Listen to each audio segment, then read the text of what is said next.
Assalamualaikum warahmatullahi wabarakatuh. Alhamdulillahirabbil alamin. Wassalatu wassalamu ala asyrafil anbiya'il mursalin nabiyina Muhammadin wa ala alihi wa sahbihi ajma'in. Amma ba'd. Hadirin jamaah salat maghrib yang dimuliakan Allah Subhanahu wa taala. Alhamdulillah bi ni'matihi tatimmus shalihat. Segala puji bagi Allah, dengan izinnya dan dengan karunia dan anugerahnya sempurna amal-amal kebajikan, dan kita pun bisa melaksanakan ibadah dan ketundukan kepada Allah Subhanahu wa taala. Maka kita memohon kepada Allah dengan namanya yang indah dan sifatnya yang mulia, semoga Allah menerima amal ibadah kita dan menjadikan ia sebagai bekal bagi kita di hari yang tidak bermanfaat harta dan keturunan kecuali orang yang datang kepada Allah dengan hati yang bersih. Dan tentu saja pertemuan kita pada malam hari ini adalah bentuk dari mewujudkan sebuah surah dalam Al-Quranul Karim, surah yang agung, ringkas, dan hanya sedikit jumlah ayatnya, tetapi berkata imam kita, Imamul Muslimin Abu Abdillah Muhammad bin Idris Asy-Syafi'i rahimahullah ta'ala, law ma anzalallahu ala khalqihi illa hadhihi surah lakafathum. Kata Imam Asy-Syafi'i rahimahullah ta'ala, kalaulah Allah tidak menurunkan bagi umatnya, bagi hambanya, kecuali surah ini, maka dia sungguh mencukupi bagi mereka. Maksudnya tentunya adalah kandungan yang begitu tinggi dari surah tersebut. Surah itu adalah surah Al-Asr, di mana Allah bersumpah demi waktu bahwa sesungguhnya manusia dalam kerugian. Wal asri innal insana lafi khusr illa alladziina amanu wa 'amilus shalihat wa tawashaw bil haqqi wa tawashaw bis sabr. Allah berfirman yang artinya, demi masa sesungguhnya manusia dalam kerugian kecuali orang-orang yang beriman, orang-orang yang beramal soleh, orang-orang yang saling nasihat-menasihati di atas kebenaran dan saling ingat mengingatkan dalam kesabaran. Dan mudah-mudahan majelis kita sekali lagi merupakan bentuk perwujudan dari ayat tersebut. Kita bersama-sama menumbuhkan keimanan dalam hati kita. Kita bersama-sama mewujudkan amal soleh dalam ucapan dan perbuatan kita, dan kita bersama-sama saling mengingatkan, saling berwasiat untuk berjalan di atas kebenaran dan bersabar di atasnya. Allahumma amin. Dan kesempatan yang ringkas pada malam hari ini, kami akan coba untuk membawakan sebuah tema yang sesungguhnya sangat penting, dan karena itu membutuhkan penjelasan yang terang dan gamblang. Tetapi demikianlah, waktu kita terbatas, dan bahwa apa yang akan kami sampaikan adalah perkara yang sesungguhnya telah diketahui oleh kaum muslimin secara umum. Itu tema tentang kewajiban merangkai ukhuwah, merangkai persaudaraan dalam keimanan, persaudaraan dalam keislaman. Ikhwani fi din, azanallahu wa iyyakum. Nabiullah Muhammad sallallahu alaihi wasallam telah bersabda dalam hadis yang sahih. Kata beliau, al-muslimu man salima al-muslimuna min lisanihi wa yadihi. Seorang muslim adalah orang yang selamat kaum muslimin yang lainnya dari lisan, lidah, dan dari tangannya.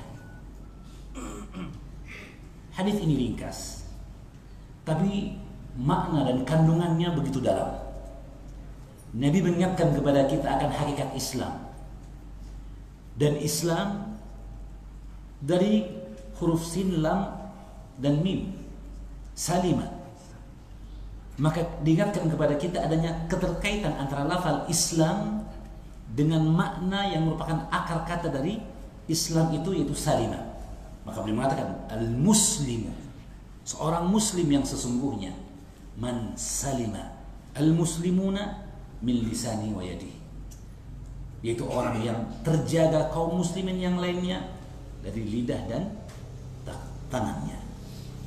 Maka ini menunjukkan kepada kita akan adanya kewajiban di antara setiap kaum muslimin terhadap saudaranya yang lain untuk merangkai ukhuwah di antara mereka, untuk saling menjaga di antara mereka, dan untuk tidak memberikan gangguan kepada orang lain, kepada muslim yang lainnya, baik dengan perkataannya maupun dengan perbuatannya. Itulah hakikat Islam yang sesungguhnya. Maka jika dikatakan tentang apa yang merupakan kewajiban dalam merangkai ukhuwah itu, ketahuilah itu adalah kewajiban yang datang dengan apa yang dikandung dari makna Islam itu sendiri.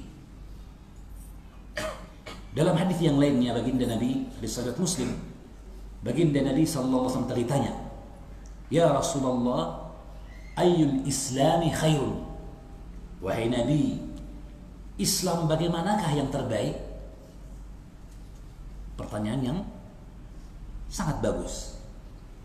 Maka jawaban Nabi sallallahu alaihi wasallam adalah, kata beliau, an tut'imat ta'ama, engkau memberikan makan kepada orang yang membutuhkan, wa an tusallima ala man arafta wa man lam ta'rif, dan untuk engkau mengucapkan salam kepada orang yang engkau kenal maupun orang yang tidak engkau kenal. Subhanallah. Ini pun sama dengan dalil yang pertama, menunjukkan kepada kita hakikat makna Islam itu sendiri. Ketika Nabi tanyakan, muslim yang manakah yang terbaik? Orang muslim yang bagaimana itu yang dia muslim yang terbaik? Maka beliau menyebutkan dua sifat. Ya. Yang pertama, memberikan makanan kepada orang lain. Dan makanan merupakan harta yang paling berharga milik seseorang. Ya. Nabi dalam sebuah hadis ditanya, ya, oleh para wanita tentang bolehkah seorang wanita menginfakkan harta suaminya, bersedekah dengan harta suaminya. Kata Nabi, tidak boleh. Harus dengan izin suami, kan gitu ya. Kewajiban istri adalah menjaga harta suaminya. Kata Nabi dalam hadisnya, wal mar'atu ra'iyatun fi baiti zawjiha. Wanita pemimpin dan penanggung jawab dalam urusan rumah tangga suaminya, ya, fi malihi wa waladihi, pada harta suaminya dan anak keturunannya. Wa hiya mas'ulatun anha, dan dia akan ditanya oleh Allah Subhanahu wa taala.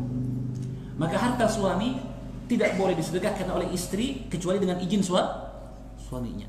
Maka berkata wanita sahabiah yang bertanya tadi, "Fat'amu, bagaimana kalau dengan harta, dengan makanan?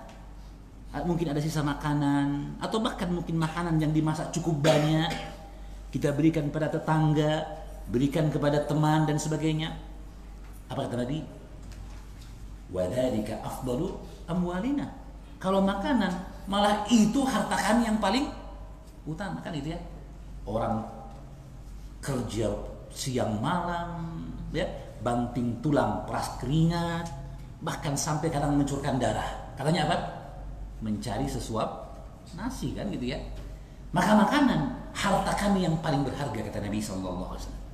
Maka kalau begitu, Allah berfirman, lan tanalu birra hatta tunfiqu mimma tuhibbun. Kalian tidak akan sampai pada tingkat kesolehan, tingkat ketakwaan, hingga kalian berinfak, bersedekah dengan apa yang paling kalian cintai dari harta. Kalau begitu, memberi makan orang yang membutuhkan, bersedekah dengan makanan, merupakan bentuk dari keislaman yang nyata. Kenapa? Seorang mencurahkan apa yang ia dapatkan dari harta dan rezeki, dan memberikan makan dengannya bagi orang yang membutuhkan. Alhamdulillah sekarang kita banyak dapatkan ya masjid-masjid pada hari Jumat menyediakan makanan gratis. Ini kebaikan luar biasa, subhanallah. Ya. Adanya semangat keislaman terwujud dalam perbuatan. Itulah manusia yang terbaik, muslim yang terhebat kata Nabi. Tapi itu salah satu di antaranya. Yang keduanya siapa? Orang yang mengucapkan salam kepada orang yang dia kenal maupun orang yang tidak dia kenal. Ya. Berkata Al-Hafidz Majid Al-Asqalani dalam Fathul Al-Bari Syarah Sahih Bukhari bahwa adanya pengucapan salam yang khusus. Kita dapatkan kadang sebagian orang hanya mengucapkan salam kepada teman dekatnya saja, kan gitu ya. Ada orang yang mengucapkan salam kalau ternyata kartu yang mereka pegang sama, kartu anggotanya sama gitu maksudnya. Ya. Ini salam secara khusus. Ini bukan muslim yang terbaik. Muslim yang terbaik yang mereka menyebarkan salam kepada siapapun dari kaum muslimin, dia kenali orang itu maupun tidak dia kenali. Kata Al-Hafidz bahwa salam secara khusus ini kebanyakannya terjadi karena dua hal. Takabburan, karena sombong, lewat orang dekatnya dia tahu itu muslim, nyelonong saja tidak salam, kan gitu ya. Atau justru muhana, menghinakan orang lain. Siapa sih lu? Siapa tahu kau ya, orang Makassar bilang begitu ya. Masa saya harus pakai salam? Kalaupun ketemu kamu duluan salam, saya baru menjawab kemudian, kan begitu ya. Gengsi dong, mulai salam gitu. Ini keadaan kebanyakan orang ketika ia mengkhususkan salamnya hanya kepada orang tertentu saja. Padahal kalimat salam apa sih artinya? Doa keselamatan yang dia hakikat makna Islam. Maka ketika Nabi ditanyakan tentang orang muslim yang terbaik, kata beliau, orang yang menyebarkan salam kepada siapapun, dia kenali ataupun tidak. Ya. Dan dalam hadis Nabi SAW yang lainnya, beliau ingatkan, inna min asyratis sa'ah, di antara tanda hari kiamat adalah ya, an yusallima ar-rajulu la yusallimu illa lil ma'rifah. Seorang mengucapkan salam, tapi kalau salamnya yang dia salami milih-milih. Ya. Kalau dia kenal baru assalamualaikum, gimana kabar bro? Ya. Tapi kalau tidak dikenal, melengos saja. Subhanallah, ini menafikan apa yang ada dari hakikat makna salam itu sendiri. Ya, yang harusnya ditebarkan. Kata Nabi, awal adullukum ala syai'in idza fa'altum tahabbtum. Maukah aku tunjukkan kepada kalian perkara yang jika kalian kerjakan kalian akan saling cinta. Setelah beliau menyebutkan sebelumnya, tidak akan masuk surga kecuali orang yang beriman. Tidak beriman, ya, kalian sampai kalian saling mencintai. Dan maukah aku tunjukkan kepada kalian perkara yang jika kalian kerjakan kalian akan saling cinta? Apa itu? Afsus salam bainakum. Tebarkanlah salam di antara kalian, menebarkan salam, ya, mendoakan kebaikan, ya, mendoakan keselamatan bagi orang lain, tidak kikir meskipun hanya dengan kalimat, ya, maka ini tanda keislaman yang terbaik, ya.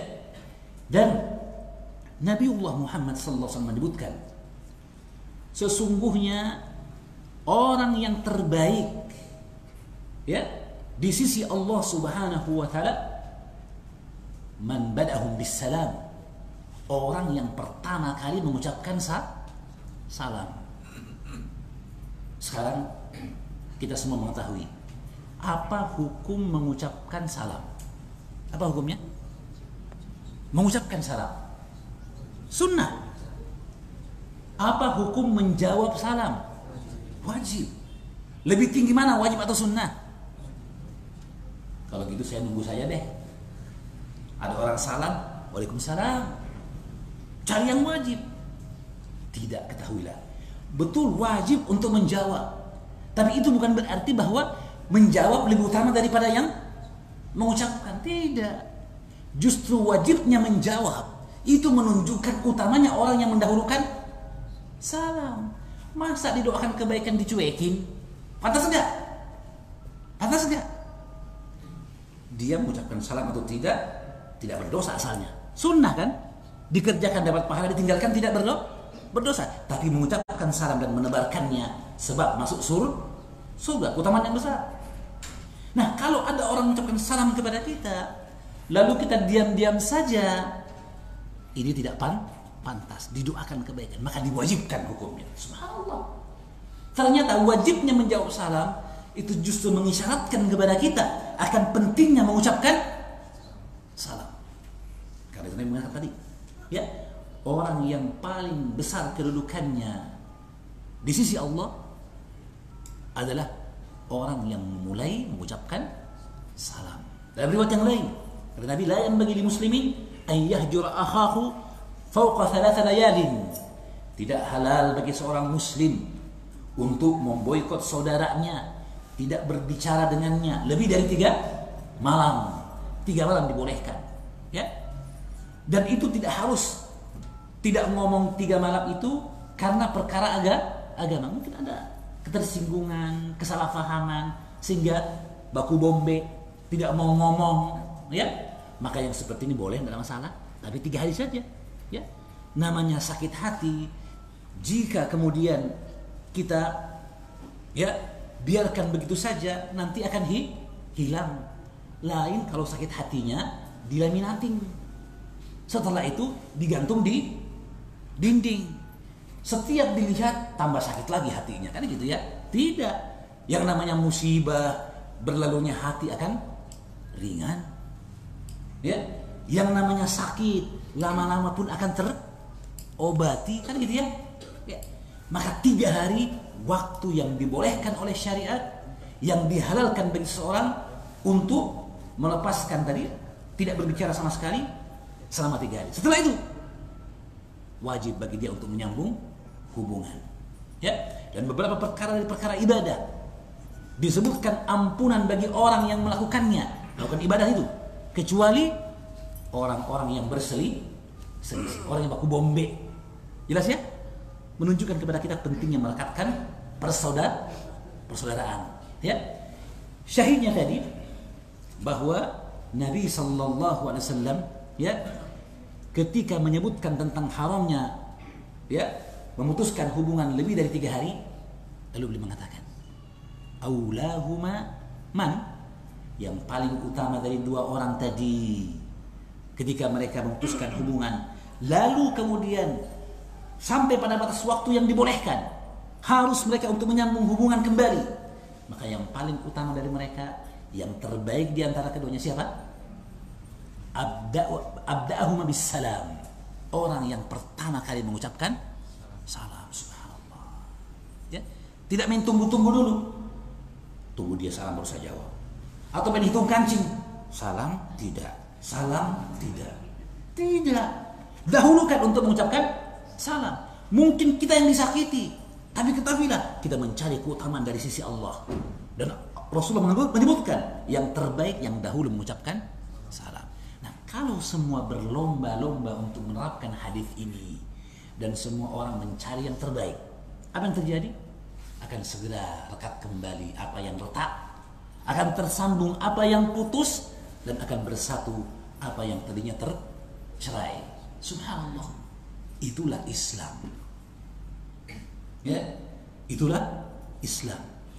Maka dari 2 hadis ini saja kita dapatkan begitu indahnya, ya, Islam, begitu agungnya Islam, ya, dengan makna yang terkandung di dalamnya. Dalam hadis yang sahih riwayat Bukhari Muslim, hadis, ya, Rasulullah bersabda, la yu'minu ahadukum hatta yuhibba li akhihi ma yuhibbu li nafsihi.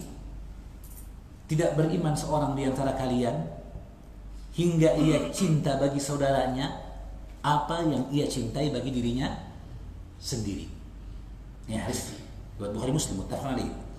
Dalam sebagian riwayat selain riwayat Bukhari Muslim ada tambahan, hatta yuhibba li akhihi al-muslim, hingga ia cinta bagi saudaranya yang muslim yang lainnya apa yang ia cintai bagi dirinya sendiri. Nah, ini ada faedah di sini, yaitu apa? Tanggung jawab dan kewajiban untuk merangkai ukhuwah atas dasar keislaman itu. Ya. Dan hadis ini kata para ulama min ajma'i haditsin, hadis yang paling umum, mengumpulkan dan terkandung di bawahnya segala bentuk kebaikan, segala bentuk kewajiban berkaitan dengan hak muslim dengan muslim yang lainnya.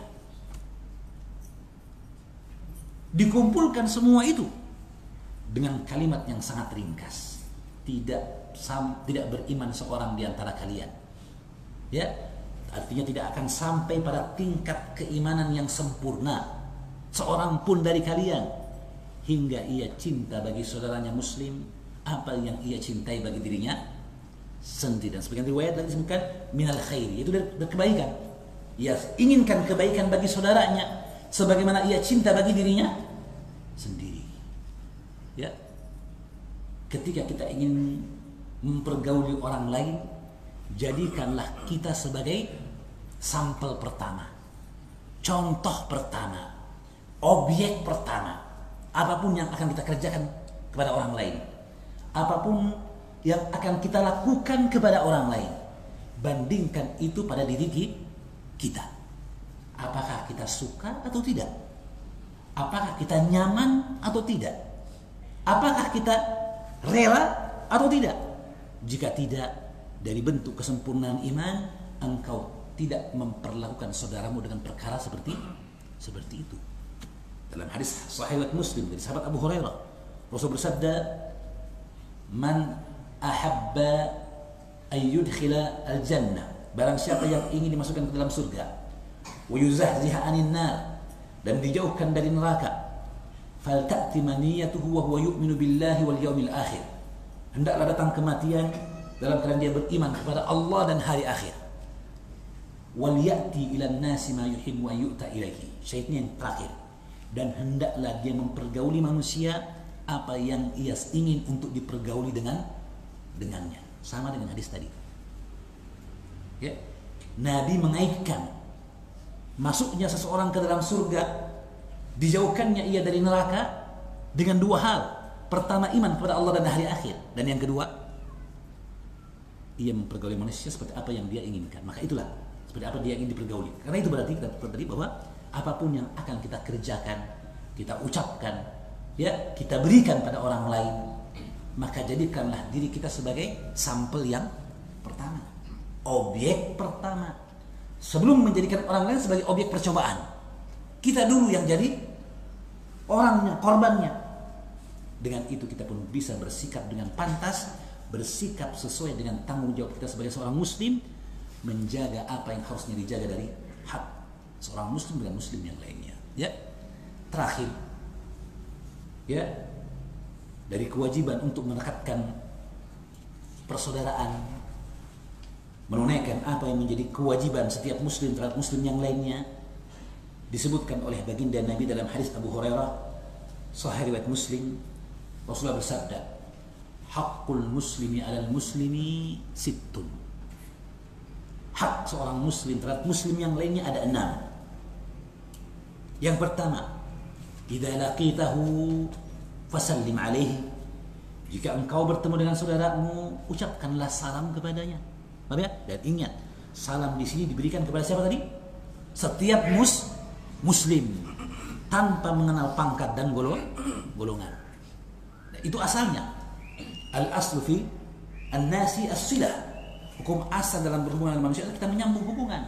Nah, terkadang perlu untuk diboikot, bahkan diwajibkan untuk menjauhi kalau dia membawa kemudaratan. Ya. Jangankan dalam perkara agama, dalam perkara kesehatan dan kedokteran pun kita dapatkan ada orang yang seperti itu kan, gitu ya. Di ruang isolasi, tidak dikumpul sama pasien-pasien yang lainnya, diboikot dong. Iya, demi menjaga kesehatan masyarakat umum. Itu dalam kesehatan, apalagi dalam perkara agama. Tetapi asalnya selama kita tidak mengetahui perkara tersebut dan tidak ada maslahat dari memboikotnya, al-aslu as-silah. Hukumnya adalah menyambung hubungan, mengucapkan salam kepada siapapun dari kaum muslimin. Itu hukum asalnya. Yang pertama. Yang kedua, wa idza da'aka fa'jibhu. Jika engkau diundang, maka datangilah undangannya. Penuhi undangannya. Ya. Yang ketiga, wa idza stansahaka fansah lahu. Jika dia minta nasihat kepadamu, maka berikanlah ia nasihat. Ya. Dan nasihat yang dimaksud adalah nasihat yang betul-betul diinginkan baginya kebaikan. Sebagaimana kita pun ingin kebaikan itu bagi diri kita. Kata Nabi, al-mustasyaru mu'taman. Seorang yang dimintai pandangan tentang suatu perkara, diajak bermusyawarah dalam sebuah urusan, memegang amanah untuk memberikan saran yang terbaik. Jelas ya? Meskipun kebaikan itu nanti yang mengerjakannya orang lain, yang mendapatkan hasilnya orang lain, tapi jangan kecewa. Kata Nabi, ad-dal 'alal khairi kafa'ilih. Orang yang menunjukkan kepada kebaikan dapatkan pahala orang yang mengerjakan kebaikan itu. Subhanallah. Dengan saran baik saja dia sudah dapat pahala. Man sanna fil Islam sunnatan hasanah falahu ajruha wa ajru man 'amila biha min ghairi an yunqas min ujurihim syai'a ila yaumil qiyamah. Subhanallah. Itu perkara yang ketiga. Yang keempat, wa idza atasa fahamidallaha fashammithu atau fasammithu, dua-duanya sah dalam lafal hadis ini. Jika seorang bersin lalu ia memuji Allah, maka ucapkanlah yarhamukallah. Disebutkan dalam sebuah hadis, adalah orang-orang Yahudi di zaman Nabi sengaja bersin di sampingnya baginda Nabi sallallahu alaihi wasallam. Mau apa kira-kira? Mau didoakan. Seperti yarhamukallah, semoga Allah merahmatimu. Tapi Nabi tidak doakan. Ya. Lihat, ya, begitu pentingnya doa ini dan besarnya keutamaannya, meskipun kelihatan dalam perkara yang kecil. Orang bersin, mengucapkan alhamdulillah, dijawab yarhamukallah. Paham ya? Tapi dia perkara yang sangat diharapkan oleh para ulama. Sampai disebutkan, ya, seorang alim yang ia ketika bersin maka seluruh masjid menjawab bersinnya, bahkan orang-orang yang di kampung tidak hadir di masjid, hadir di pengajian orang alim itu juga mengucapkan yarhamukallah karena mendengar suara gemuruh di masjid, yarhamukallah. Pernah kita dapatkan seperti itu di tempat kita? Pernah dapatkan? Enggak. Kalaupun ada mendoakan yarhamukallah, ya, yang banyak orang yang bersin tidak percaya alhamdulillah. Kalaupun membaca alhamdulillah, yang dengarkan 2-3 orang yang menjawab yarhamukallah. Ini satu masjid, yarhamukallah, didengar orang di luar. Apa itu? Oh, ada orang bersin, yarhamukallah. Satu kampung akhirnya mengucapkan yarhamu, didoakan rahmat oleh satu kampung. Subhanallah. Ya, ini kewajiban muslim terhadap muslim yang lainnya. Ya. Kemudian yang kelima, fa idza marida, jika dia sakit, fa'udhu, jenguklah dia, wa idza mata fattabi'hu. Kalau dia mati, antarlah jenazahnya. Subhanallah. Ya. Perkara ini tentunya tidak cukup waktu untuk kita membahas satu persatu. Hukum-hukum syariat, adab-adab Islami, apalagi hikmah dari dijadikannya 6 perkara ini sebagai kewajiban muslim terhadap muslim yang lainnya. Tapi cukup kami ingatkan, hadis ini riwayat Muslim bisa dilihat dalam kitab Bulughul Maram, pada Kitabul Jami', kitab yang terakhir dalam kitab Bulughul Maram, hadis yang pertama dalam Kitabul Jami'. Ya. Maka ikhwani fi din azanallahu iyyakum. 10 menit, misalnya 10 menit, alhamdulillah. Kalau begitu kita pakai soal jawab, ya. Maka sekali lagi, tadi kita sebutkan jumlah keterangan dalil dari hadis-hadis Nabi sallallahu alaihi wasallam yang menunjukkan kepada kita kewajiban merangkai ukhuwah.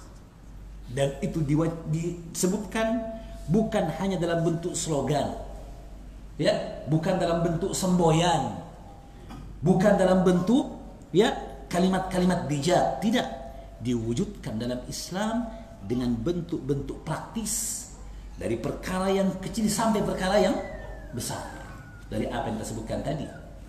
Ya, Islam yang terbaik memberikan makanan dan salam kepada yang dikenal maupun yang tidak dikenal.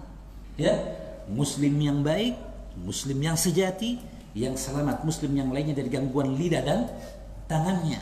Ya, Muslim yang terbaik adalah ia yang mencintai bagi saudaranya apa yang ia cintai bagi dirinya sendiri. Ya, dan Muslim yang terbaik adalah Muslim yang memberikan apa yang menjadi hak Muslim yang lainnya, yang disebutkan dalam hadis Abu Hurairah ada 6 perkara tadi. Saya kira ini yang bisa kita sampaikan dalam pertemuan ini. Selanjutnya mungkin ada pertanyaan dari jamaah, ada bahkan mungkin sedikit pelurusan atas apa yang mungkin salah kami ucapkan, keliru kami lafalkan, maka kami persilahkan jika ada yang ingin bertanya. Nah, ya, yang pertama. Ya. Kalau misalnya kita dalam majelis seperti ini, ada penuntut ilmu kan kalau misalnya bersin dia harus menahan suaranya. Ya, di antara adab bersin adalah menahan, tidak ya mengangkat suara ketika bersin, apalagi membagi-bagi bersinnya. Paham maksudnya membagi-bagi? Nah, ada yang tak basi-basi, ya, ada yang terpercik gitu. Gerimis-gerimis, ya, gerimis-gerimis tipis orang bilang, ya, tidak boleh, ya, itu menyakiti orang lain, mengganggu. Seorang Muslim menjaga hal itu. Maka adalah Nabi jika bersin, beliau menahan bersinnya. Nah, itu dari adabnya. Ucapannya tak tercela. Ini ya boleh. Asalnya adalah supaya orang yang mendengarnya bisa menjawabnya, ya. Dan bagi orang yang menjawab, adanya orang yang jawab seperti itu, boleh kemudian menjawab meskipun ia tidak mendengar. Karena dia agak posisi jauh, tetapi orang yang dekat yang dengar hamdalahnya, maka dia mengucapkan yarhamukallah, sementara dia jauh, dia tidak dengar hamdalah itu, tapi dia dengar orang mengucapkan yarhamukallah, maka dia pun ikut mengatakan yarhamukallah. Nah, boleh. Ya. Kalau disebutkan faedah atau jika dia bersin, disebutkan jika dia mendengar bersin. Ketika dengar yarhamukallah yang adalah doa untuk jawaban orang yang bersin, maka dia meyakini, oh ini bersin, maka dia doakan. Ya, jelas ya? Wallahu a'lam. Barakallahu fiik. Ya, silakan. Jika seorang laki-laki mempunyai 2 orang saudara perempuan, dan saudara perempuannya itu sudah berkeluarga, ya, dan mereka itu berselisih dan memutuskan tali silaturahmi antara saudara 2 perempuan ini sudah bertahun-tahun gitu. Nah, apakah maksudnya saudara laki-lakinya itu mempunyai tanggung jawab dan kewajiban untuk mendamaikan 2 saudara ini, sedangkan kata dari saudara laki-laki ini nggak terlalu didengar gitu sama perempuan. Iya, ada kewajiban, ada tanggung jawab dari saudara laki-lakinya untuk mendamaikan keduanya. Bahkan asalnya setiap Muslim memiliki tanggung jawab untuk mendamaikan di antara Muslim yang berselisih tadi. Paham ya? Tetapi karena dia saudara, dia lebih tahu, maka kewajiban pun lebih besar. Dan perkara bahwa dia mungkin paling bungsu, belum tentu didengar, itu tidak menghalangi dia dari untuk tetap mengajak kepada kebaikan dan melarang dari kemungkaran. Dan Rasul mengatakan, la kidba fi thalatha, tidak ada dusta pada 3 hal. Di antaranya mendamaikan di antara orang yang berselisih tadi. Maka dia bisa melakukan cara yang baik. Apa itu? Dia beli sesuatu, lalu datang ke rumah saudaranya yang A misalnya, membawa barang tadi, lalu setelah itu dia pergi ke rumah si B dan mengatakan ini ada oleh-oleh dari rumahnya si A. Siapa yang kasih oleh-oleh itu? Uangnya dia sendiri. Tapi kan betul dia dari rumahnya si A, dan oleh-oleh ini dibawa dari rumahnya si A. Ada oleh-oleh dari rumahnya si A. Barusannya saya kasih hadiah, cari muka barangkali, ya, terima mau dulu, kan namanya juga orang kasih hadiah, tidak disuruh bayarnya juga, tidak ada tagihannya juga, datang menyusul, tidak ada. Oh iya, tidak apa-apa, tapi jangan harap saya balas. Oh, begitu mungkin, sabar, ya. Sekali 2 kali terjadi, akhirnya hilanglah apa yang ada dari kedengkian, permusuhan, dan menjadi rekatlah hubungan mereka. Antum yang mendamaikan mendapatkan pahala yang sangat besar di sisi Allah. Kata Nabi, orang yang mendamaikan di antara dua yang berselisih, pahalanya seperti orang yang shaim qaim, orang yang berpuasa terus menerus, sholat malam terus menerus. Nabi ingatkan dari bahayanya memutuskan, ya, ifsadu dzatal bain, merusak antara hubungan dua orang yang dekat asalnya. Fa innahu khaliqah, karena dia adalah pencukur. Kata Nabi, dia bukan mencukur rambut, tapi mencukur agama. Berkaitan dengan agama. Maka seorang yang mendamaikannya punya kedudukan yang besar di sisi Allah Subhanahu wa taala. Maka kerjakan itu. Ya, wallahu a'lam. Semoga Allah segera mendamaikan keduanya dan menjadikan saudaranya sebagai pembuka kebaikan dan penutup kejelekan. Allahumma amin. Ada yang lain? Masih ada waktu? Ya, silakan.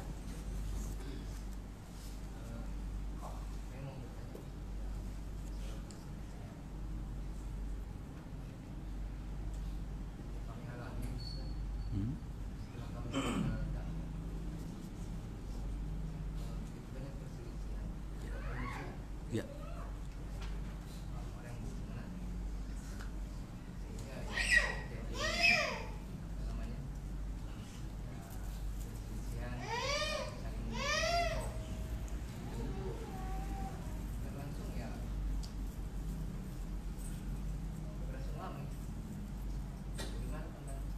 Barakallahu fikum. Ini sangat bagus sekali. Sahabat kita bertanya tentang apa yang terjadi di perselisihan yang banyak terjadi di bidang dakwah sekarang ini, ya. Dan itu telah berlangsung lama, memisahkan antara dua yang bersaudara, bahkan antara suami dan istri. Dan tentu saja ini perkara yang menyesakkan dada kita, karena syariat memerintahkan kita untuk bersatu, kan gitu, ya. Apalagi jika yang berpecah dan berselisih itu sama-sama mengatakan kami ingin kembali kepada jalan salafus soleh. Kami ingin untuk mengibarkan bendera Ahlus Sunnah wal Jamaah yang mereka berpegang di atas sunnah dan berjamaah dalam kebenaran, kan begitu, ya. Maka ikhwani fi din azanallahu yakum, apa yang terjadi dari perkara itu kebanyakannya adalah karena kelalaian kita seluruhnya. Kata Nabi dalam kitab Sahih Abu Dawud, majtama rajulani thumma tafarraqa illa bidhanbin yuhdithu ahaduhuma. Tidaklah dua orang yang berkumpul lalu kemudian mereka terpisah melainkan karena dosa yang terjadi di antara mereka. Jadi ada kelalaian kita semua. Maka kalau begitu ingatlah, nikmat iman yang hakiki akan menyatukan. Allah ingatkan bagaimana keadaan para sahabat sebelum datangnya Islam. إذ كنتم أعداء فألف بين قلوبكم فأصبحتم بنعمته إخوانا. Kan gitu ya. Berarti ada kekurangan dalam iman kita, ada kekeliruan dalam amal kita. Maka wajib bagi kita untuk terus memperbaiki diri kita, ya. Dan terkadang adanya perbedaan itu terjadi karena usaha mereka untuk saling menasihati, saling mengingatkan. Yang satu kemudian tersinggung karena bagaimanapun bentuk nasihat terkadang ada padanya bentuk kekerasan, yang kata Imam Ibnu Taimiyah rahimahullah taala, kekerasan yang sesungguhnya akan melahirkan kebersihan pada tangan yang kotor. Tapi kalau tangan yang satu yang dibersihkan tersinggung, apa yang terjadi? Bombet mau lihat?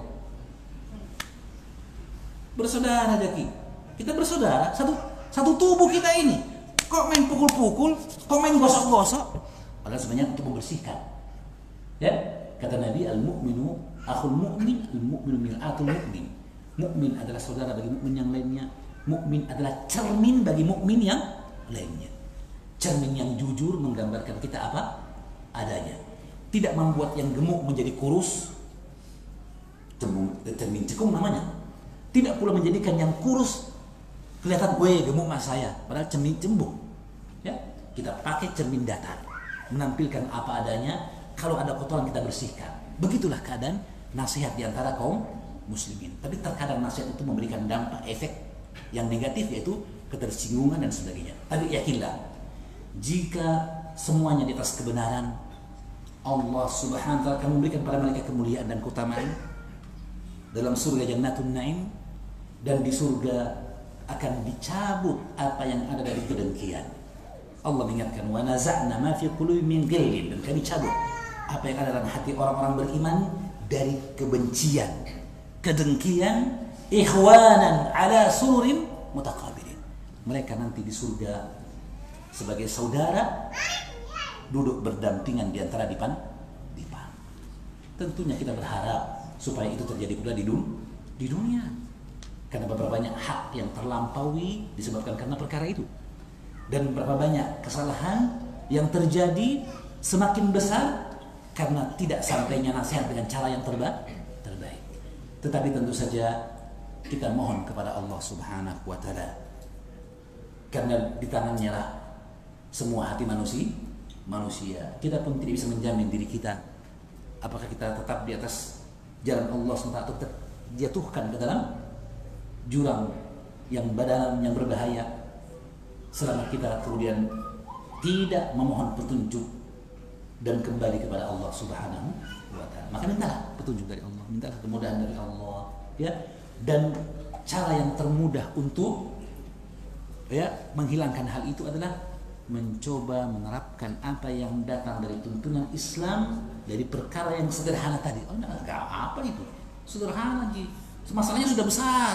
Iya, amalkan dulu yang sederhana ini. Ya, dengan itu Allah akan dekatkan hati kita. Orang yang mungkin pernah kita tegur menyadari bahwa dia menegur saya karena cintanya, bukan karena menghinakan saya. Kan begitu, ya.